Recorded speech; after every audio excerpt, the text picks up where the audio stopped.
All right. All right. Good morning, guys. I am looking to get a rejection scalp from this.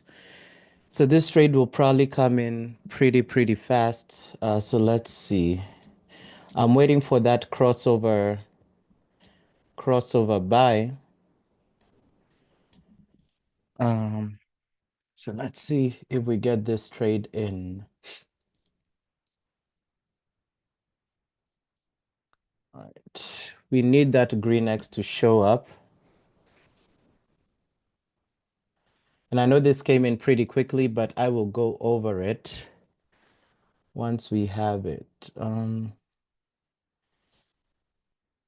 Let's see, we need that green X. All right, so there it is. Let's see. We need a push up for this particular one. Let's see. We don't want the red X. We want a green one. All right, so this one would have been taken out, the rejection scalp. So this one was based off of this area right here. And I know we are bouncing off of an order block down here. So this rejection scalp was based off of this weekly rejection area down there. And then we just wait for the 5-second time frame and see if we would catch it. But unfortunately, this one would have gotten taken out, and you can see it came back into profit. So unfortunately, this one just happened so fast, and we didn't get the quick bounce back. So this one would have ended up a losing one. So 42,762 would have been here. Let's see, 42,762. All right.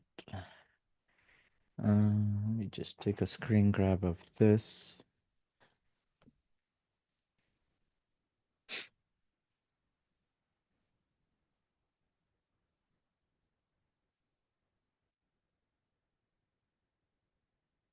Okay. Yeah, so this one, do this.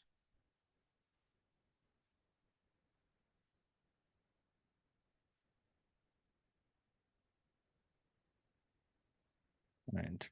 Okay, so we'll see if anything else comes up on the live session, but unfortunately, this one would have ended up getting stopped out and then went straight back into profit. So we'll just clear this and see if we get any other entry. So nothing for gold. So for US 30, that was the nearest rejection area.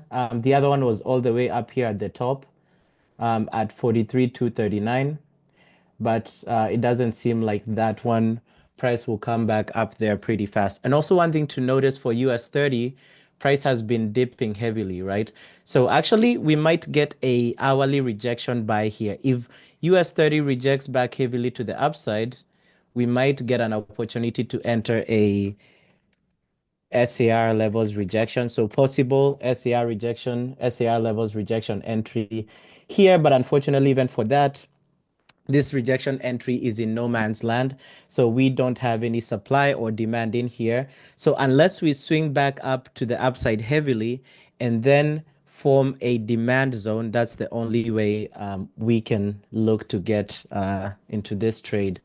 But unfortunately here, I would only set a pending buy order later on if we had a green zone or demand zone here. So we'll just look back in about 20 minutes. Here for gold, gold had formed this rejection entry, but unfortunately we didn't get a retest of the area. But even then, by the time this rejection entry was forming, um, there was an overlap in the supply and demand zones. So it wasn't a trade. I was waiting to see how the candle would close. if it would still close with an overlap, and there was still an overlap when the candle closed. So even in this instance, even though there wasn't any overlap, you can see that price, after forming this rejection entry, price rejected heavily down first before coming back to fill in where the pending order would be. So for this one as well, for gold, no particular entry there as well. So that's the hourly. And then we have the 4 hour time frame here, and then the daily. So there's nothing on either. So the daily time frame, let's see.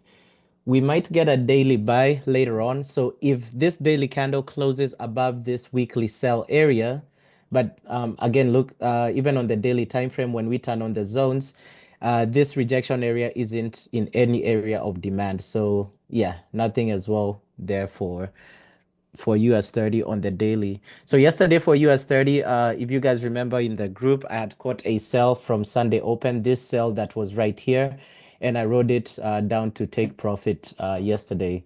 So for today, we'll just see if we get any other rejection areas. So maybe we get another rejection scalp. So for these rejection scalps, of course, you're looking for them um, between market open, so between 9:30 a.m. to 11 a.m. Eastern time, and also in the afternoon session between about 1:30 p.m. to 3 p.m. Eastern time. So normally you want to give yourself like an hour and a half for this rejection scalps.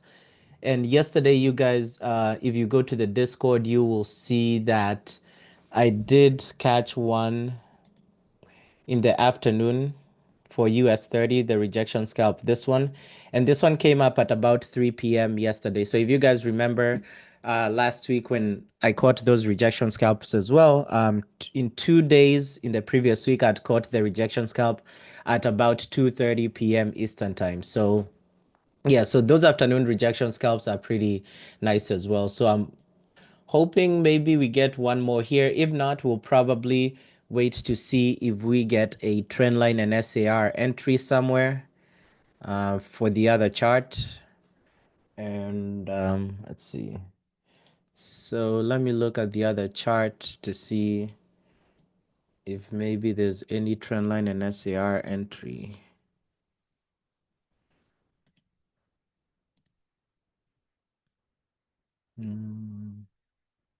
Right, so I'll just share the other chart and then we can look over it together.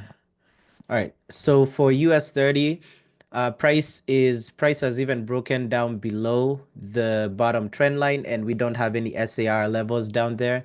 So no buys, and price is closer to the buy or to the bottom trend line as opposed to the top trend line. So I wouldn't expect to see any sell entries. For gold here, price is breaking down. Price has broken down below the bottom trend line on the 15-minute.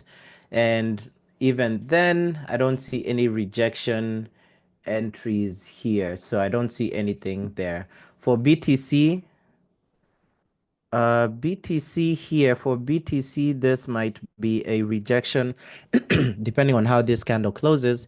It might be a rejection and breakout entry. So let's see, but it's not rejecting off of anything per se, so I wouldn't be too curious about it. So right now, the only thing is probably waiting to see if we get yeah. Um,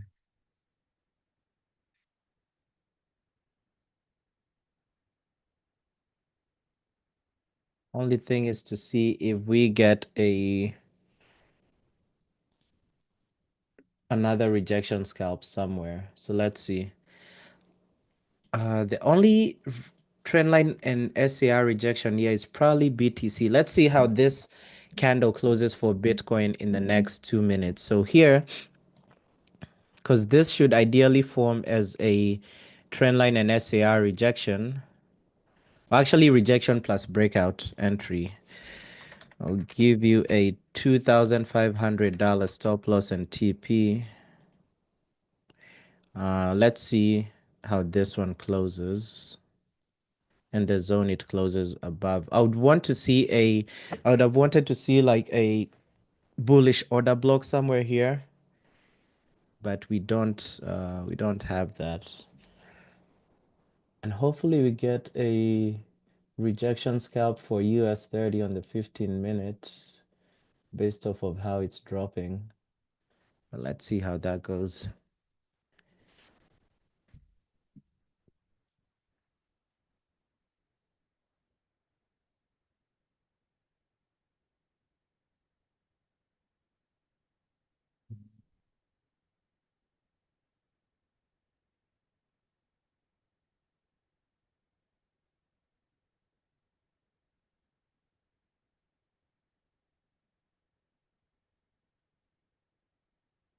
Gold is dropping pretty heavily as well, but we need to get some sort of rejection entry or rejection area in order to even take a rejection scalp.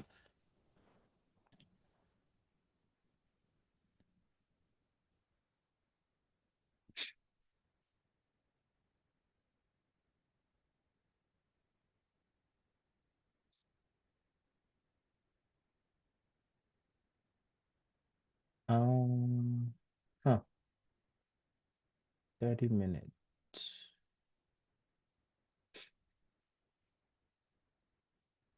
Mm. Oh, wait, we do. Um, did have a rejection. Let me see. But that one, just a second. 2912.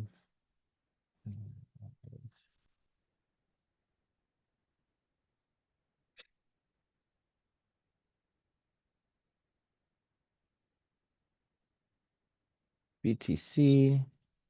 So BTC is just a rejection support entry.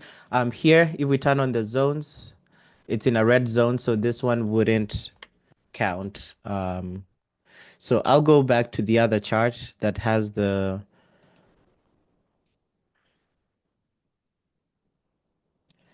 SAR, the rejection scalps.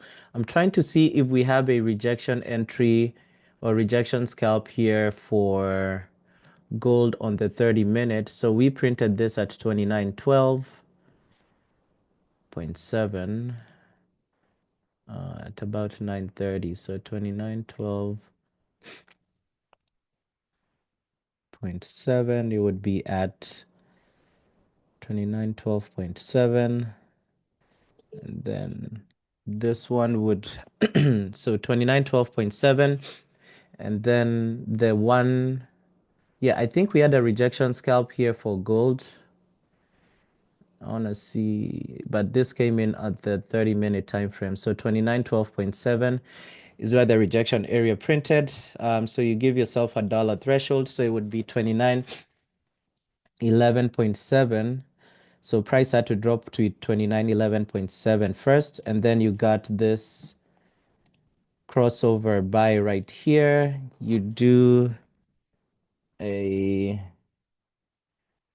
$2 TP and stop loss. So this one would have won for gold. So yeah, we did have a rejection. The only thing I'm trying to figure, the thing with backtesting this is, did we have a demand zone where that rejection entry was created? I'm not sure we did, but let's see. So I want to see if we had a demand zone around this rejection area, 2912.7.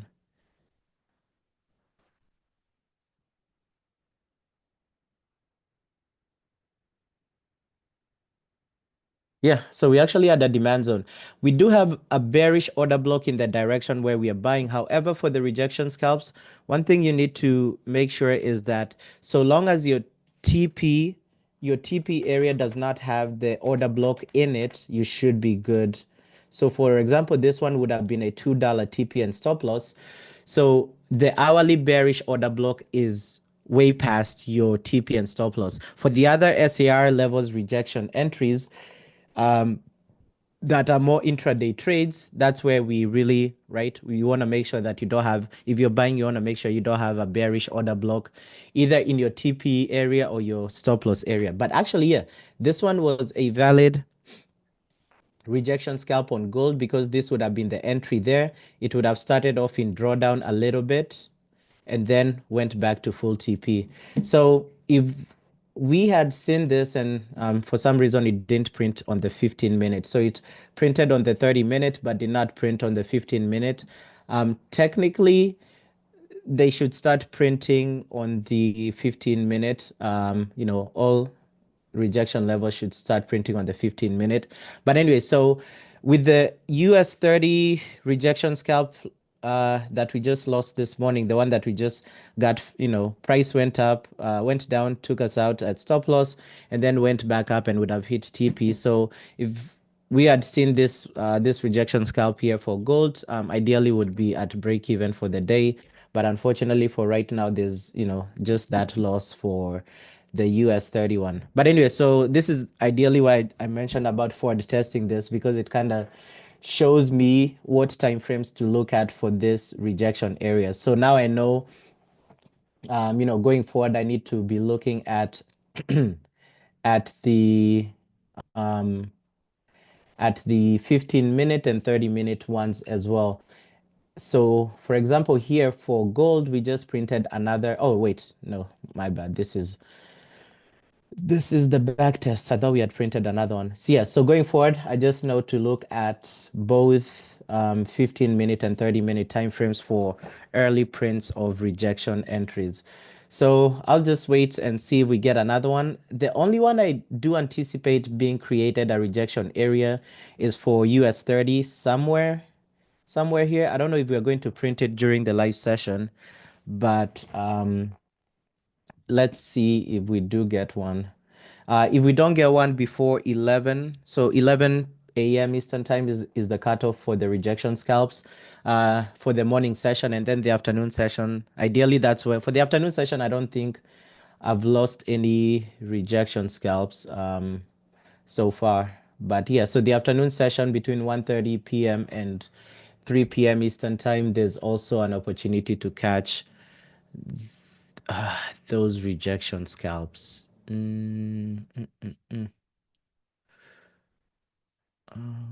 was I? Let's see.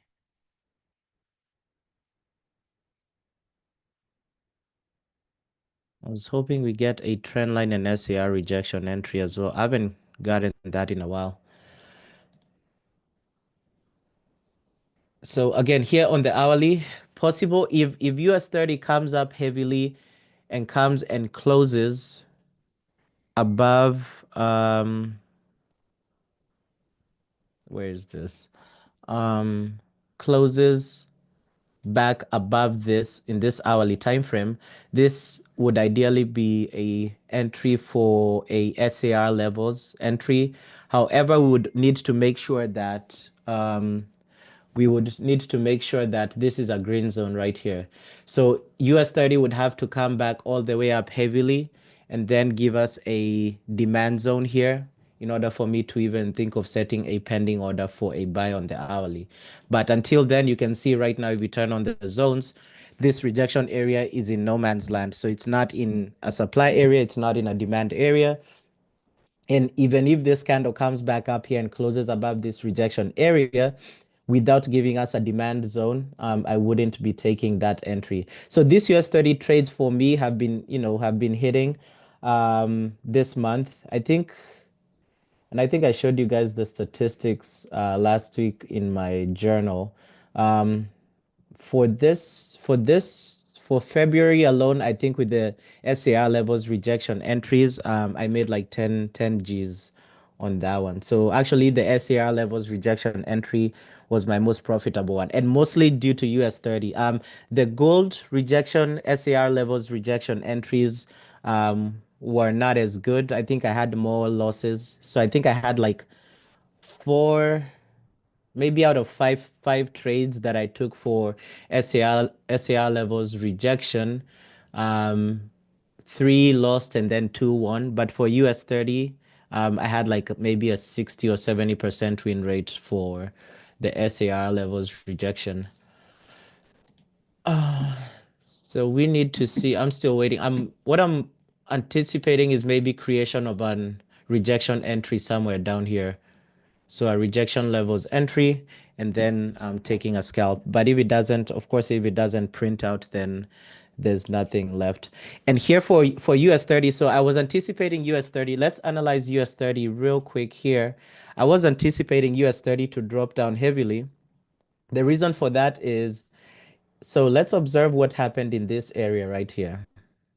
And probably the best observation is on the hourly. Yeah. So on the hourly time frame, and I'll just box this in, we were in a big range, right? So how many times was this range tested? So this range was tested.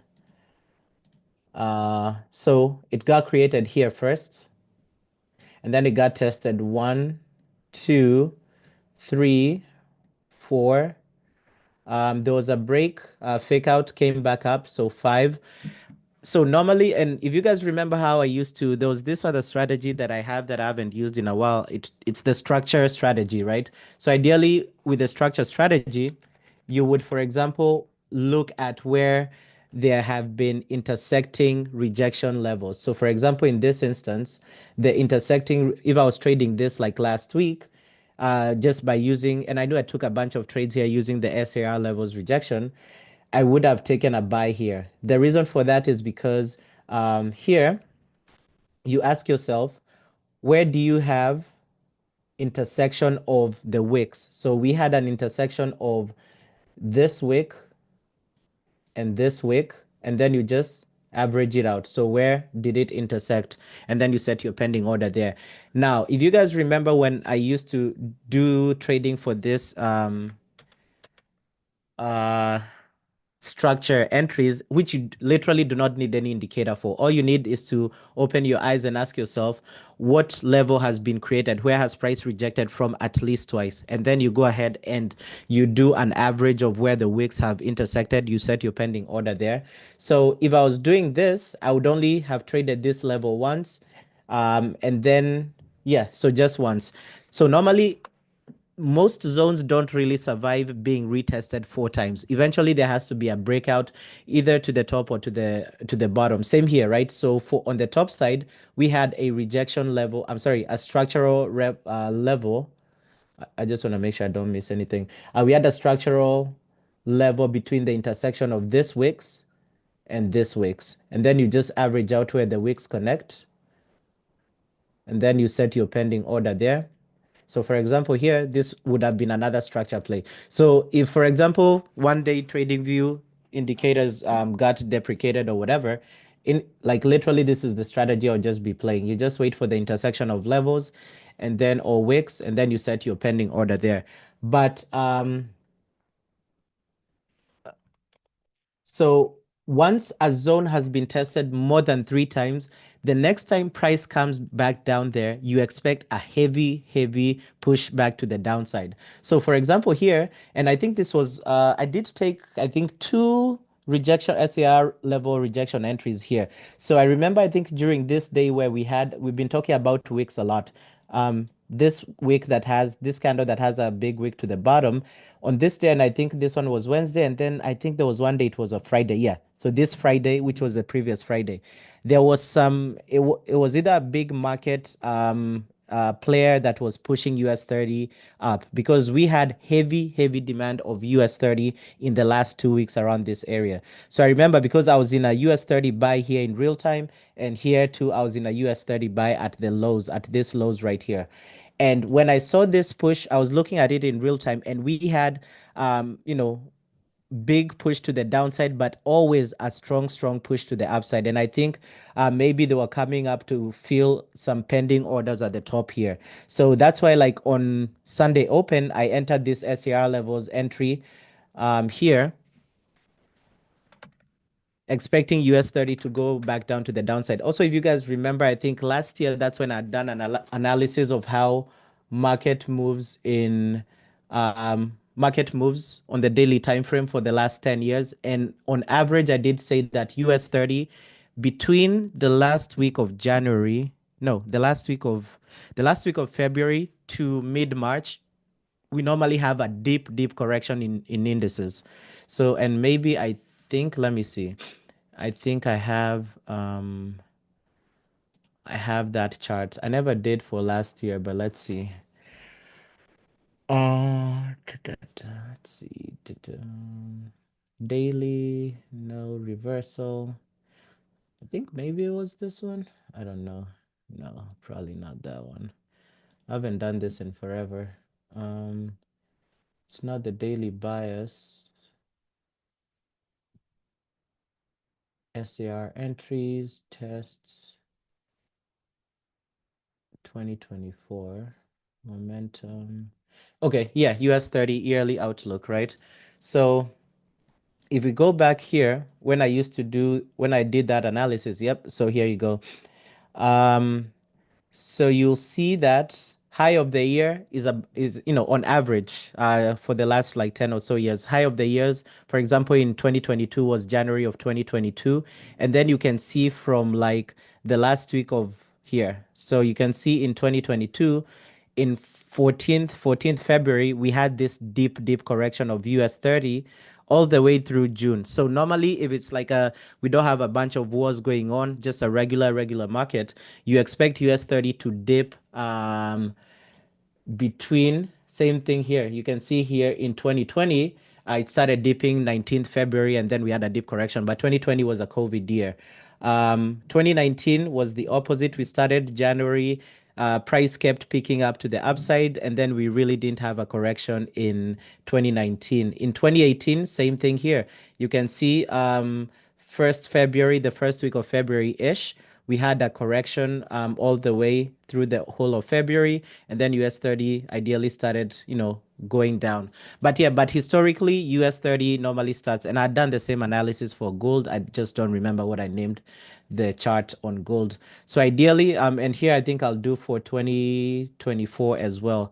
So ideally, this is how sometimes I'm able to come up with some of these strategies that I go over, that end up being pretty nice and profitable. But here for US 30, I did expect a deep correction. And also if you look at, I think it was the 4 hour daily time frame, we had started forming lower lows. I think it must have been 4 hour or daily. We had started forming lower lows and lower highs. So here yesterday, I was pretty sure if US 30 got back into this area right here, we would see a big flush in price to the downside, which is what happened. So, for example, yesterday, when this trade that I was in yesterday hit take profit, and price came to this support level right here, I was expecting a big spike to the downside. So, like even last night, there was an entry here for US 30 for a buy. I think it was the hourly time frame. Yeah. So here on the hourly time frame, and this was an A plus setup. So again, this is almost similar to like what I'm mentioning, just understanding how I really don't want to miss any rejection scalps. But anyway, just understanding how markets move in general, like overall the daily time frame. So here, there was an A plus setup for a rejection entry right here because we're in a green zone right here. So we're in a strong demand zone. We have a rejection level here. And then we have a daily bullish order block, which rarely comes by. So I could have easily set a pending order here for US 30.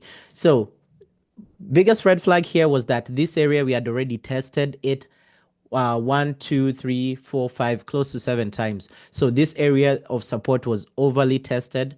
And I knew that here on Friday when when I was in my buy, we had a big market. I don't know who it was, but we had a big market order here that was holding up price. And this burst of liquidity to the upside before the week's closure, just coming in conveniently coming into this rejection entry, and also knowing that historically US 30 drops heavily from the last week of February or sometime in February through March. Here I chose not to enter this entry for a buy on US 30 yesterday, and definitely if I had entered it, this one I would have easily lost this trade, because US 30 kept melting back to the downside. And same thing here, right? So same thing here. Um, and again, at least this one was in the morning. But this one, the candle has ended up closing uh, down. So this hourly candle has closed below this weekly rejection level. So at this point, there's no need of waiting to enter any buy here. Like as I was mentioning that probably would have gotten a buy here if US 30 would have pushed back and closed above this area, but we did not. So again, here, there's no entry there. So on the 4 hour, maybe, but even if we get a 4 hour, if US 30 rejects from here and comes back and closes above this area for this 4 hour candle, for the zones one, we are in no man's land. So we are not in a demand zone. So I wouldn't even look to take an entry there. So so it's like what, 10:03. So I'll probably stay online. I'm really hoping to get a rejection scalp probably on US 30. I'll just clear this out because price has turned bearish. So either a rejection scalp or an SAR levels entry, but I really do not see anything here. So let me share the other chart real quick and then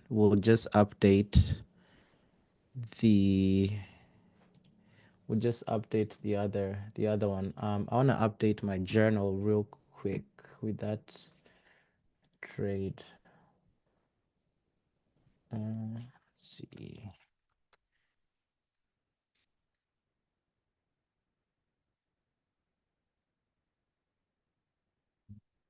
Oh,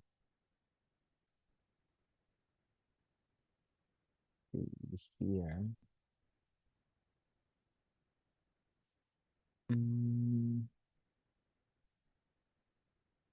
mm, mm, mm. Just do this before I forget.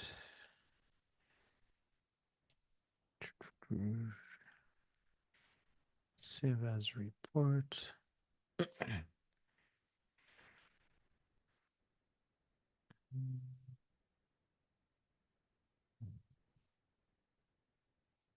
Upload this.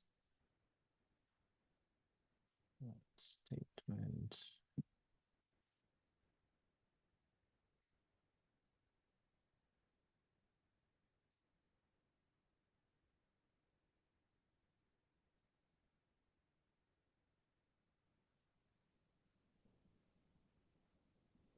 Mm,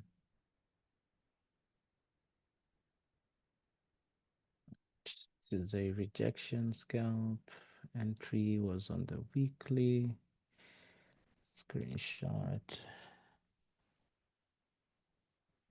Trades.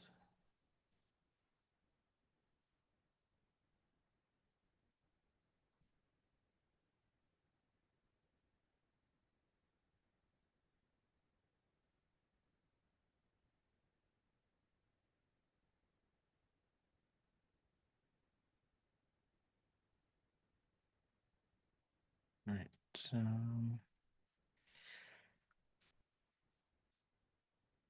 All right. So let's look at this statistics so far as we wait for any possible entry here. And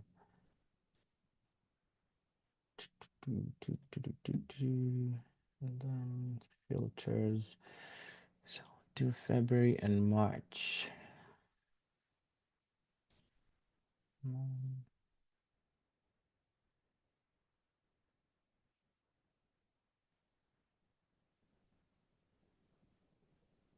Okay.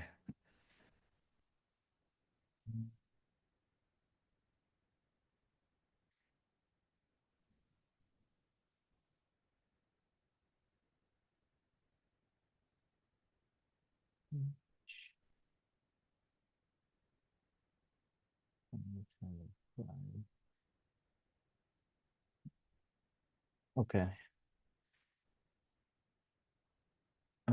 Share this.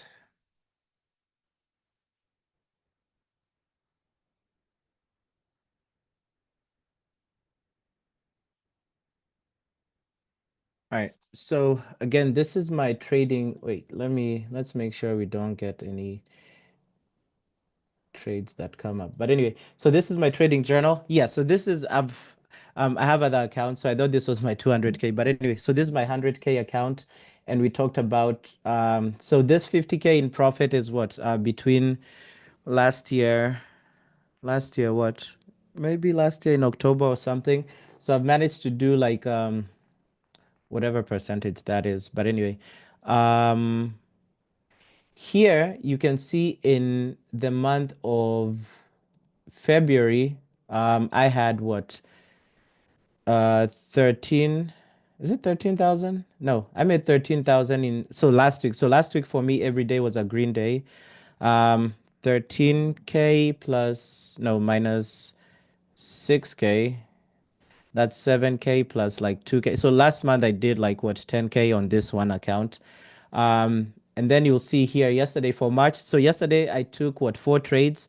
There were one losing trade, I think, one losing rejection scalp, and then like 2 rejection scalp wins, plus like that US 30 sell that I'd taken. And of course, today we took a loss on US 30 with the rejection scalp. So for me, rejection scalps, I'm still taking them, but I'll start counting them as official trades like once we do get a nice entry strategy for them. But I'm still working on like that. So I know we've talked about previously in the previous live sessions, whether it's best to do a 5 second entry, which for me, I do prefer. Unfortunately, today we just got tapped out, and then price would have gone straight to TP. But that's just what happens if you enter on like a very low time frame, compared to maybe setting a pending order. But you can see this is what I was talking about. So far with the SAR levels entry, between February and March. So I didn't trade in January. I was on vacation December and January. So I normally don't trade those 2 months.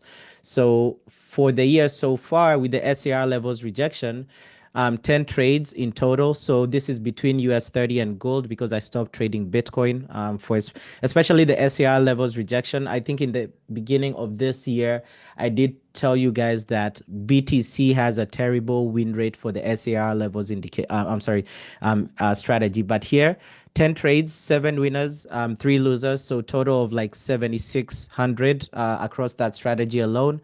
The rejection scalp, I'm loving the rejection scalp, honestly. And I think I'll get a trading account just for that because right now I'm bundling it into my main account, which I don't really like mixing strategies.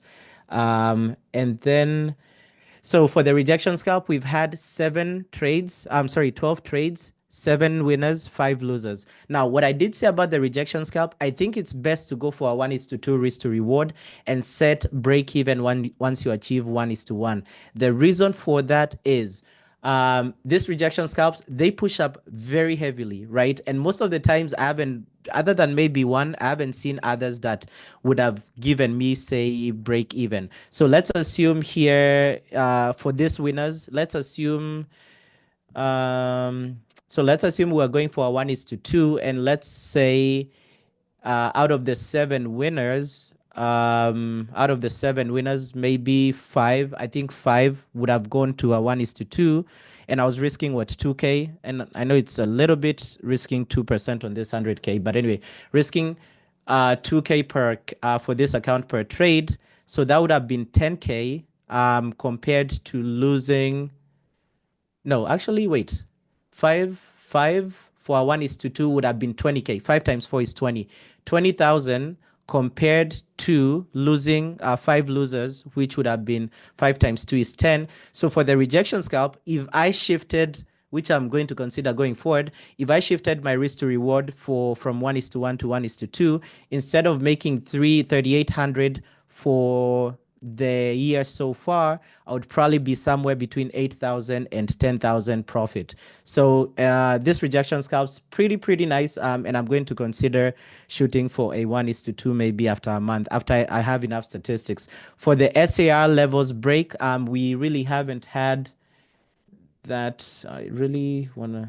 I have a feeling we're going to get a US 30 rejection entry. But anyway, for the SAR levels break, I don't like trading the break and continuation entry. It's very rare to get an A or A plus set up on the break and continuation entry. But I think we had one in the beginning of of February. So it was only one trade, so made me 1800. Then there's the trend line and SAR rejection, which ideally, historically, this is my most profitable strategy. But unfortunately, there's been three winners and three losers. So, I'm at break even using that strategy. But again, this is the beauty of diversifying the strategies, because if in the last year, the trendline and SAR rejection strategy was my most profitable one, and then this year it's not, and then I have either the rejection scalp or the SAR levels one. And actually, last year, the SAR levels rejection entry was my worst performing strategy. But that's also because I was still learning how to use it most of the time when I started trading it.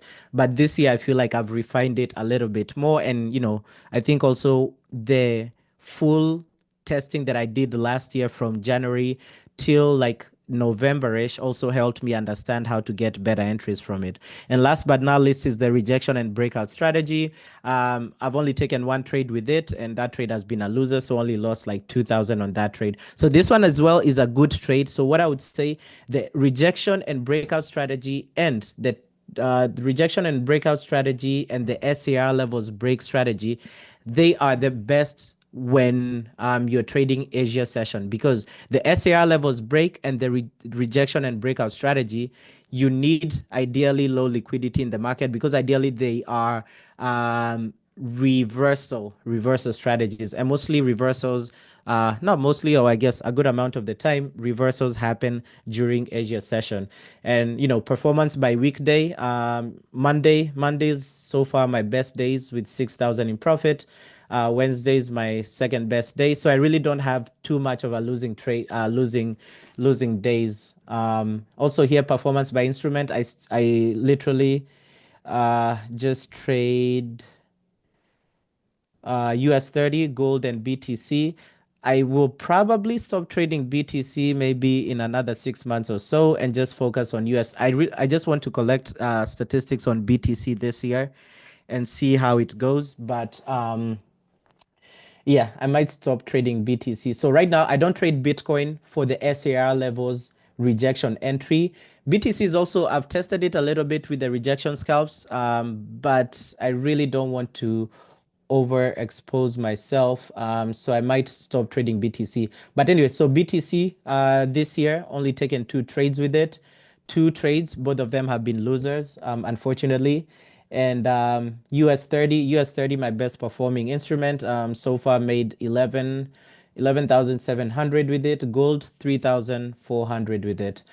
So I'm really looking forward, especially with this rejection, when this rejection scalps start coming into play nicely. I'm looking forward to having a higher win rate. And so far, what I have, my win rate is what? 60% win rate. So 18 winning trades, 12 losing trades. If I do start taking rejection scalps with a 1:2 risk to reward, so I stopped doing a 1:2 risk to reward with the SAR levels entry, because mostly they are intraday and swing trades, which mostly as soon as it hits TP, most likely there will be a reversal as opposed to a continuation. So I know last year I used to do a 1:2 risk to reward, and mostly it's because I used to have a lower TP and stop loss, so I could afford to do that. So I used to do like what, 50 points TP and 100 points stop, 100 points TP and 50 points stop loss for US 30. But nowadays, on average, my stop loss for US 30 on average is 200 points. So, and with such a high win rate of 60% or whatnot, I can get away with a 1:1 risk to reward. And let's see, overall trades per day, what, two trades per day, and 6 trades per week. Winning versus losing days, so about equal 7:7. Max drawdown 5.8%. So that's pretty good. So for this one, especially with the SAR levels entry or rejection entry, you will rarely blow your account. I think I showed you guys statistics for when I was back testing last year. For gold and US 30, you would never have blown your account, even though you're taking 1% per trade or even 2% per trade. You would have only blown your account if you were trading Bitcoin. But for these SAR levels, like I mean, I'm not gonna say it wouldn't happen, but the probability of you blowing your account would be pretty low. So you can see here, like for me, the max drawdown is 5.8%, and that is overall, not in any given day. So that's over time. So yeah, other than that, I don't know. I'll stay on for maybe, let's see, BTC rejection resistance, 30 minutes. Nah, there was a possible entry there, but nah. Um, BTC rejection support, 30 minutes. Yeah, there's nothing here. So I'll stay until like 11, I'm sorry, 10:30. But if we don't get any rejection entry or rejection scalp or even trendline and SAR rejection, I'll ideally just call it a day. But then I'll be back on the charts like in the afternoon to see if I can catch that US 30 weekly, I'm sorry, that rejection scalp that comes in daily on US 30 around 2:30 to 3 p.m. But honestly, I don't know where that would come in because so far we are not creating any of these rejection levels anywhere here. So maybe on the daily there's something. Yeah, on the daily there's nothing as well. So hopefully if we do get a rejection entry, so far on the daily time frame, if I was to do a structural entry, like how I used to do with the structure play, this would be my area of entry for US 30 on the daily time frame. And this is not even using indicators, right? The structure strategy that I used to talk about late last year. So if I was to do a structure entry here on US 30, because here you ask yourself, where are the areas that US 30 has rejected from, right? So you come in here, you highlight them. So you have one, and then you have two, right? So you ideally have two areas. And then you ask yourself, from these two areas, what's the common area where the weeks, all of these 3 weeks have intersected? So actually, I was wrong. It's not there. It's here. No, actually it's there. So because the common area that these 3 weeks interjected is here. So actually, let's leave this on and see how it will play out by tomorrow. The only thing, right, for me with US 33, actually 400 points is the maximum. Ideally 300 points, but 400 points is the maximum TP and stop loss that I'm willing to do for US 30. If I do a markup and then it goes beyond 400 points, I'm not even really looking to do that. So here on this daily time frame, the 400 point marker would be literally below this weekly bullish low. So if US 30 were to keep dipping here and keep dipping, where is it mostly likely coming to pick up liquidity from? To this weekly bullish low area. And my stop loss is literally right there. So it's more possible that it can do this and do something like that. So that's similar to why I chose not to take the buy for US 30 yesterday, because my stop loss wouldn't be so far sufficient to avoid any red flags. But so let's see. So this is a 400 TP and stop loss. So let's just see if this keeps playing out and how it plays out the next few days. But I'm not, I don't plan on taking any of this structural entries anymore. I just want to stick to the SAR levels rejection and the other one. And also for this one, 400 points is too wide for me for US 30. So we have 9 more minutes. Unfortunately, I don't think we'll get any other rejection scalp. I was making the joke last week that when we don't have the live session, that's when we get a bunch of rejection scalps during when we would get the live session, and then when we end up having the live session, there's no entry for even rejection scalp or even a trend line and SAR rejection. Let me review something here for gold this morning. I thought, I guess it didn't come in. Never mind. Wait. Oh, my God. Wait. Actually, there is. Okay, so we might get a buy on gold here. There's a rejection scalp going on gold. So did this come up more than $1? Oh my goodness. Let me see. So here, so let's go over this, right? So we have a rejection area at 2901.1. So you do a $1 for gold. So this would be 2900.1.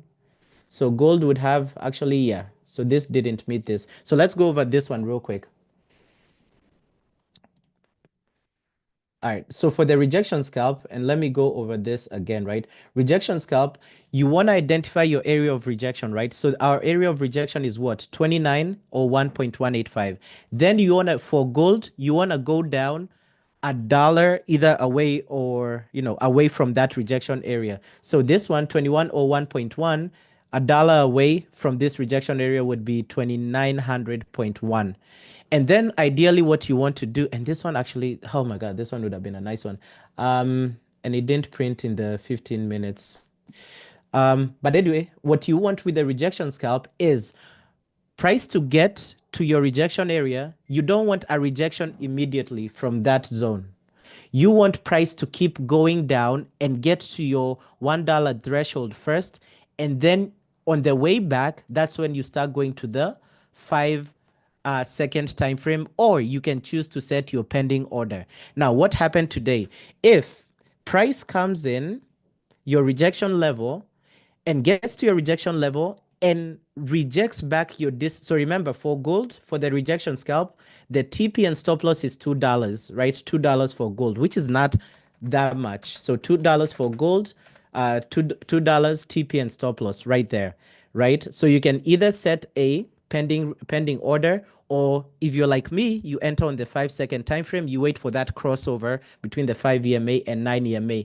But if price gets to your rejection area and then gives you a rejection before hitting your threshold, 10 points for US 30 and $1 for gold, you go ahead and forget about entering that trade, because if gold comes back down here and even hits your $1 threshold, more than likely it's going to keep dipping down.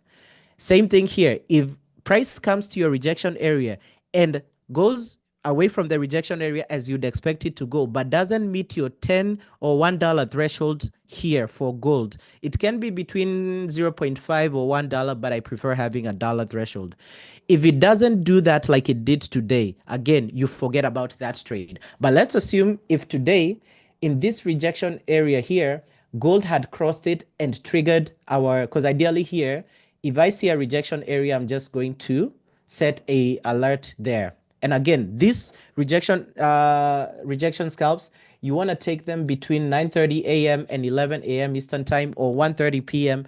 and 3 p.m. Eastern time, because they come up pretty frequently. And also you want a lot of liquidity in the market. So let's assume we triggered the $1 rejection area here.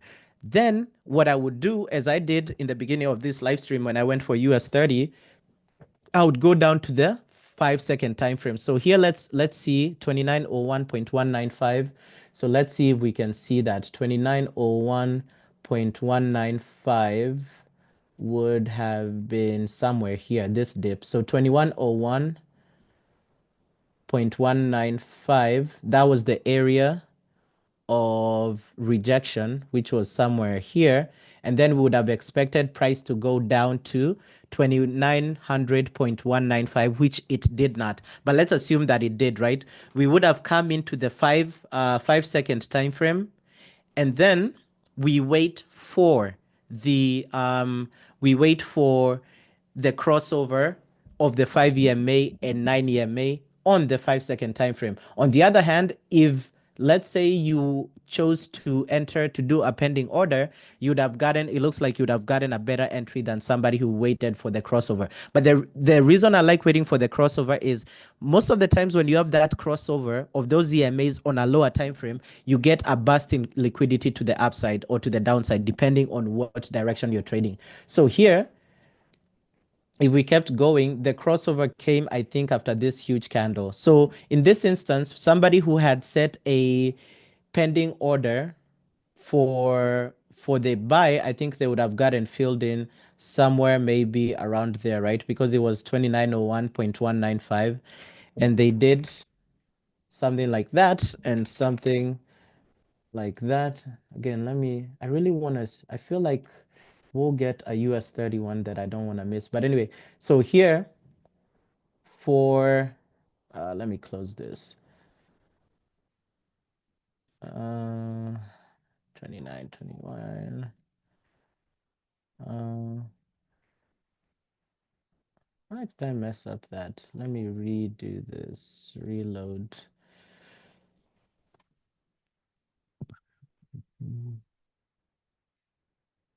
01.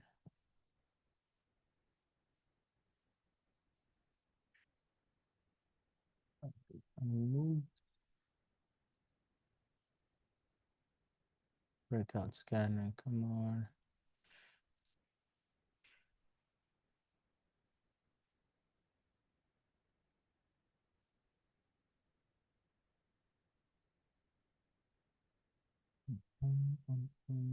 Okay, there it is. So for somebody who had set a pending order at 2901.195. No, it wasn't this one. Was it? No, it wasn't that one. It was this one. So they would have gotten filled in 2901.195. They would have gotten filled in here. And this is again, I'm just doing a hypothetical entry, assuming the $1 threshold would have been met, which for this trade it wasn't. But for somebody who had gotten a pending order, who had set a pending order, they would have gotten triggered there. Now, the reason I prefer to wait for the crossover is if you look at this chart right here, you can see we are still in a downtrend. So the 5 EMA and 9 EMA on the 5 second, the 5 EMA is below the 9 EMA. So you're still right in a red zone. So most of the time here, the bias hasn't shifted yet. It doesn't mean that it's not going to shift, but if you enter here, it's possible that price can still keep dipping down. But again, that's the beauty of this of pending orders. Why I love pending orders. You ideally get an entry like a snipe, a snipe kind of entry.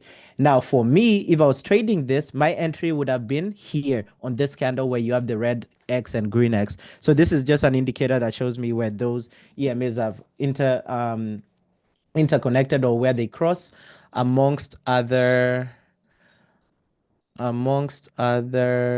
me see, no entry there, amongst other signals here that I think some of them is what I used to send the signals I send in the group, the automated ones. But for me here for gold, for that trade, I would have entered here because that's where you get this green X, that crossover of the 5 and the 9. And then you do your 20 $2 stop loss, $2 TP, and that would have been a win. But that's only assuming that we would have hit the $1 marker first before going back up. And here, if we go ahead and do what I was talking about earlier, if I wanted to write this trade for 1:2 risk to reward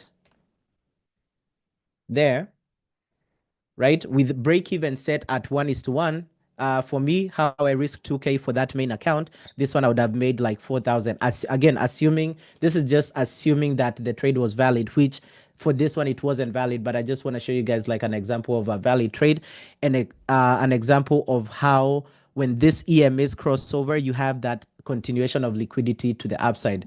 And for some of these trades, if you look at it, especially for maybe somebody who entered here with this one right here, they would have had 1:5 risk to reward. So maybe somebody who uses pending orders, right? So 1:5 risk to reward, you can see here, this is if you're risking 2,000 per trade, this would have been a 10K trade for you at the height of it, almost, right? And this is 1:5.47 or something. So like how I talked about last week, some of these trades, especially when the market has opened, you can hold them from zone to zone. So sometimes, not every time, you'll get a rejection from one zone, and then price will keep going until it rejects to the other zone. So sometimes, I think we were doing a calculation sometime last week where on one US 30 trade that I had taken before market open, if I had held it through to the next zone, it would have been a 50K trade. But for me, right, I'm not a person to go for 1:5R, 1:2. For me, I just go simply for 1:1, and I'm comfortable with that. But for people who say do 1:3, 1:4, these entries are golden. But anyway, so this is just an example of those two trades there. So even assuming that the person who went for a pending order here went for a 1:2 as well, they would have hit 1:2 risk to reward for what in like 30 seconds or something. And then somebody like me who waited for the crossover, I think we would have hit 1:2 in like a minute. But anyway, so it's 10:32 right now. I don't see any trade set up right here. Unfortunately, I was hoping to get a level of rejection somewhere down here for US 30, but we did not. We did not get anything. So unfortunately, There's nothing here. Again, for the order blocks, keep an eye out on these order blocks, right? Keep an eye out on these order blocks, especially when a candle closes above or below an order block, depending on what kind of order block it is, with a strong wick. That always tells you a story. So, for example, here on gold, right?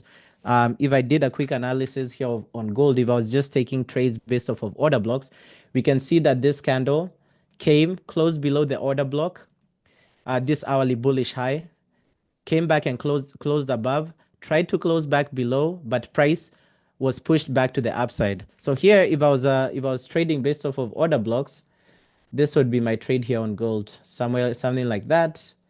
Maybe go for this would be like a $10 stop loss and TP, right? Something like that.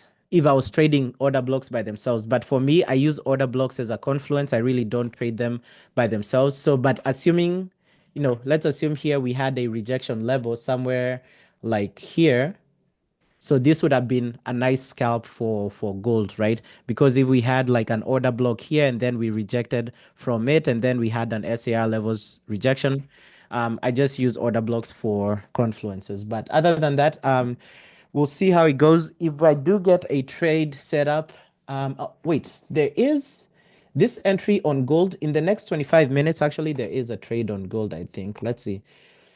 On the hourly time frame, we're in a green zone during in this rejection area here on gold. So if gold closes in the next 25 minutes above this rejection level, let's see here. So this one you would need like a $15 TP stop loss. We have bullish order blocks, but we also have bearish order blocks. So we have a combination of bullish and bearish order blocks. So ideally, those should cancel out. Let me see for a $20 stop loss. $20 would give us bearish order blocks in the direction of our TP. This one is interesting here. Let me think. So we have this bullish order block in the direction of our TP. So $15.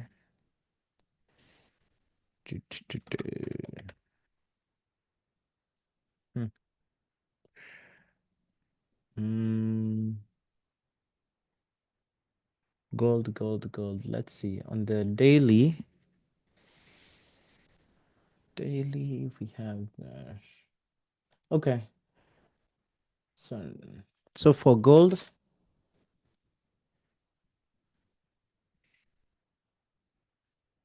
mm, mm, mm. Yeah, I really don't like these bearish order blocks here. If we didn't have this bearish order blocks so remember, like a red flag is if you're entering a rejection entry and you have bearish order blocks in the direction of, so if you're buying and you have bearish order blocks in your stop loss area, that is not a good thing. As much as we also have bullish order blocks here, we also have bearish order blocks. So what I've seen before is price can come in, you get tapped into the trade and then comes in, taps this bearish order blocks and then keeps going down. And your last level of maybe support on this one is this daily rejection area, which is what, 84.80, which is $4 away from your stop loss. So this trade can easily get taken out, and then you have a rejection from this daily area back up. So given this bearish order blocks, even though we have bullish order blocks of the same time frame that are in that area, this just, it just gives in a lot of